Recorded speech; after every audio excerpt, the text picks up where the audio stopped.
Have you ever taken a photo and thought, wow, I could really do this for a hobby? Today I'd like to talk to you about turning that hobby into a reality. I've been a wedding photographer for about the last 13 years, and in that time, I've also done many different styles of photography. Newborns, families, children in general, couples, along with the wedding.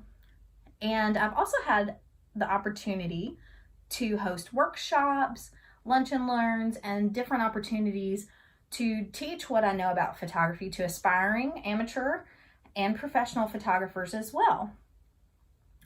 By the time this presentation is over, you'll have an idea of where to get started and how to hone your skills. So let's talk about where to get started first. Obviously, your first step would be purchasing a camera. So you have many different types of cameras, but the most basic are digital versus film. And there are many different brands to choose from, but the most popular professional brands are Canon, Nikon, and Sony. Canon has some great warm, rich colors.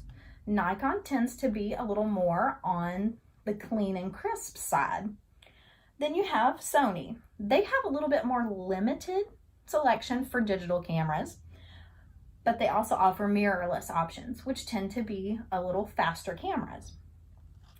Now, they all have full frame and crop sensor options, which if you're looking to take your hobby into business, you would definitely want to look more to the full frame versions, which give you a more accurate depth with your lenses.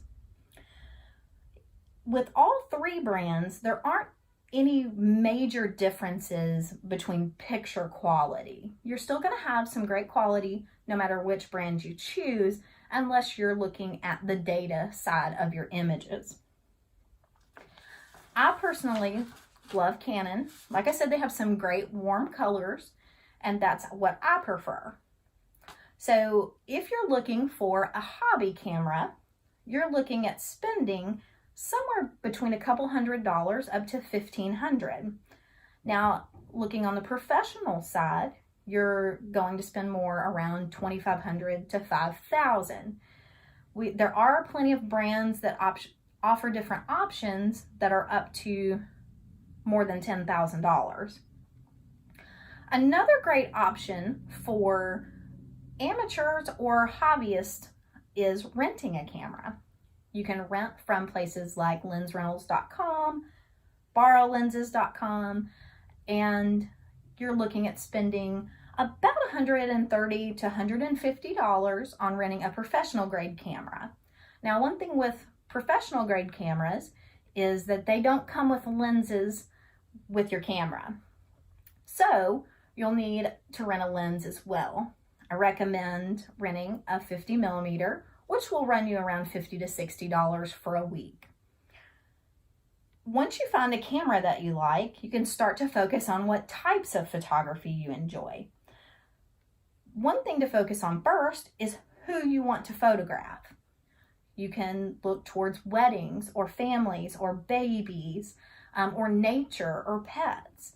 You could even focus on fashion. There's all different types. And once you find a type that you like, you'll want to look at what style you're interested in. Are you interested in posing? Are you interested in photojournalistic, where the photographer takes a step back and captures what happens naturally? Then there's a hybrid style, which is how I shoot.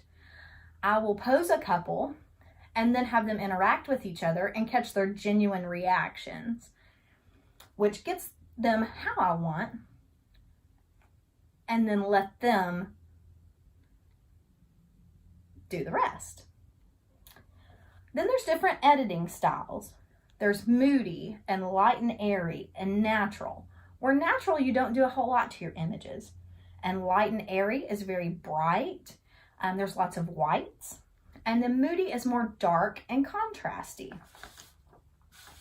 Once you decide what style works for you, I suggest learning as much as you can about photography and the styles that you like. You can find resources all over the place. The internet is a great place to get started. There's different photo communities that you can join. amateur and professional. There's lots of Facebook groups as well to choose from. Another great option is workshops. You can do one-on-one workshops where you work personally with a photographer to help hone your skills. There's group workshops where people come together all to learn about one specific thing. There's also different conferences to go to. Professional Photographers of America hosts a conference where they have different speakers come in and teach you about specialized topics. Imaging USA is also another great option. Now that you have the basics covered, finding a camera, different styles, and resources to access, you have a good foundation to get started.